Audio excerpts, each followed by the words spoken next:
जय श्री कृष्णा। पितृपक्ष में पितरों की कृपा की कहानी आज हम आपको सुनाएंगे।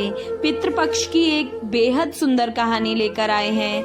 एक समय की बात है, दो भाई बहन थे। दोनों का विवाह हो चुका था और दोनों के दो दो बेटे थे।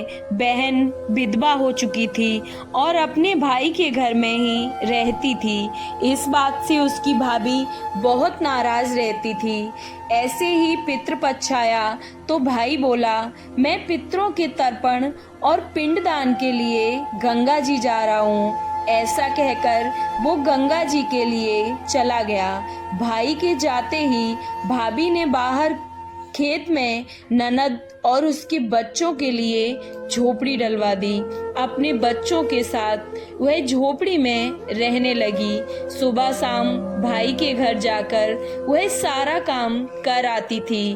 बदले में भाभी उसको बचा खुचा खाने को दे देती थी। जब भी वह भाभी के घर से आती तो आटा छानने वाला कपड़ा अपने साथ ले आती थी। घर आकर उस आटे में सने हुए कपड़े को पानी में घोलकर चूल्हे पे चढ़ाकर पकाकर बच्चों को खिला देती और कहती कि खीर है, खा लो। ऐसे ही समय बीतने लगा।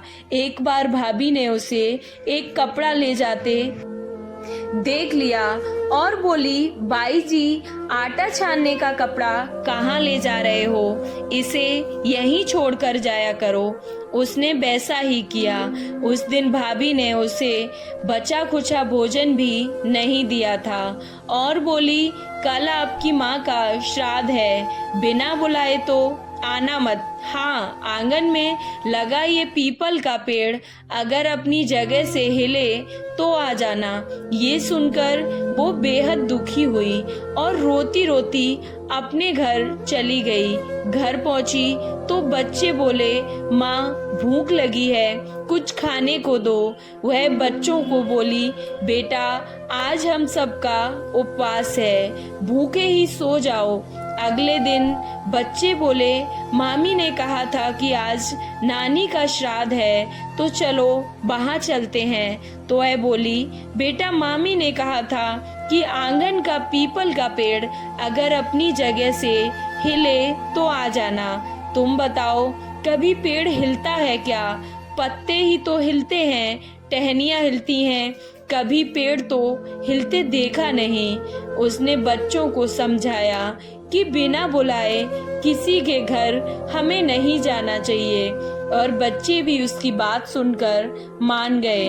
शाम हुई तो उसके भतीजे आए और बोले, बुआ माँ ने भोजन भेजा है। उसने देखा तो भोजन के नाम पर दो सूखी रोटियों के ऊपर थोड़े से चावल रखे थे। यह देखकर उसे बहुत क्रोध आया और अपने बच्चों से बोली, इसे झोपड़ी के ऊपर फेंक दो। और वह भूखे ही अपने बच्चों को लेकर फिर से सो गई। सारी रात गंगा माँ को याद करती रही और बोली, हे गंगा माँ, मेरे भाई की रक्षा करना, वो हमारी रक्षा करेगा। और ऐसा बोलकर वह सो गई। अगले दिन भाभी आई और बोली, बाई जी, कल तुम्हारे पिता का श्राद्ध है, बिना बुलाए आना मत, लेकिन आंगन का पेड़ हिले तो आ जाना।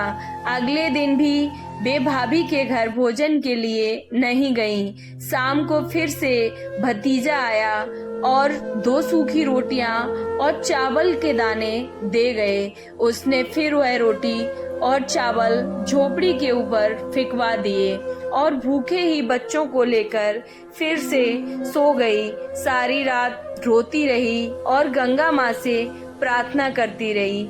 इसी तरह पितृपक्ष के 16 दिन बीत गए और उसका भाई वापस आया तो उसने देखा उसके घर के आंगन में कीचड़ ही कीचड़ भरा है। वो अपनी पत्नी से पूछने लगा, ये कैसा कीचड़ है? मेरी बहन और भांजे कहाँ हैं? तो उसकी पत्नी बोली, श्राद्ध के पूरे 16 दिनों तक मैंने तुम्हारी बहन और भांजों के पैर कच्चे दूध से धोए हैं, इसलिए यहाँ कीचड़ हो रहा है। तुम्हारे पीछे से मैंने उनकी खूब सेवा करी, खीर पूड़ी खिलाई, फिर भी वो मुझसे नाराज होकर खेत में झोपड़ी डालकर रह रही है। ये बातें भाई को अच्छी न लगी और भाई खेत पर पहुंचा तो यह देखता है कि वहाँ कोई झोपड़ी ही नहीं थी। वहाँ तो एक आलीशान महल बना हुआ था, जिसके आंगन में उसके भतीजे खेल रहे थे। उसने जाकर अपनी बहन से कहा, ये सब क्या है? तब उसने अपने भाई को सारी बात बताई और बोला, भाई, जो तेरे आंगन में कीचड़ है वो कच्चे दूध से नहीं बल्कि भाभी के व्यवहार से है। जो मैं दिन रात रोती रही उन आंसुओं का कीचड़ है। माता पिता के श्राद्ध पर भाभी ने कहा, पीपल का पेड़ हिले तो आ जाना, बिना बुलाए मत आना। पीपल का पेड़ तो हिला ही नहीं तो हम भी नहीं गए और शाम को उन्होंने 2 रोटी और चावल भिजवाए, जिससे मैंने गुस्से में झोपड़ी के ऊपर फेंक दिया। माता पिता के आशीर्वाद से मेरे साथ और गंगा मैया की कृपा से यह सूखी रोटियां सोने में और चावल हीरे मोती में बदल गए, जिसके प्रभाव से ये सब हुआ। भाई ने अपनी बहन से अपनी पत्नी की गलती की माफी मांगी और घर चलने को कहा। तब बहन बोली, भाई, गंगा मैया ने मेरी रक्षा करी, अब तू हमारी रक्षा करेगा, लेकिन अब हम यहीं रहेंगे। ये सुनकर भाई ने अपने माता पिता को याद किया और बोला, मेरे पितरों, जैसे मेरी बहन और भांजों की रक्षा करी, उनके सभी दुख काटे, वैसे सबके दुख काटना, सबकी रक्षा करना। कहानी को कहने वाले, सुनने वाले और हुंकार भरने वाले सब पर अपनी कृपा हमेशा बनाए रखना। कहानी आपको कैसी लगी? और अगर अच्छी लगी तो कमेंट बॉक्स में जय श्री कृष्णा जरूर लिखें। वीडियो को लाइक, चैनल को सब्सक्राइब करना ना भूलें। जय श्री कृष्णा।